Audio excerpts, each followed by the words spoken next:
எல்லாரும் மதுரை மீனாட்சி அம்மன் கோயில் மாதிரி பெரிய பெரிய கோயிலுக்கு எல்லாம் போயிருப்பேன்.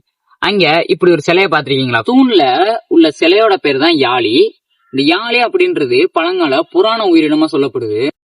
இதோட உடல் உருவம் எப்படி இருக்குன்னு பாத்தீங்கன்னா, சிங்கத்தோட தலையையும் அதோட உடல் அமைப்பையும் கொண்டிருக்குமாமா.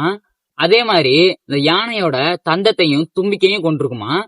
சில நேரத்துல குதிரையோட அம்சங்களையும் கொண்டிருக்குமா. மதுரையில உள்ள மதுரை மீனாட்சி அம்மன் கோயில், அப்புறம் இந்த புதுக்கோட்டை மாவட்டத்தை சேர்ந்த அறந்தாங்கில உள்ள ஆவுடையார் கோயில், அது மாதிரி தமிழ்நாடுல உள்ள சில பிரபலமான கோயிலுங்கள்ல இந்த யாழி அப்படின்ற சிலைய அதிகமா பார்க்கலாம்.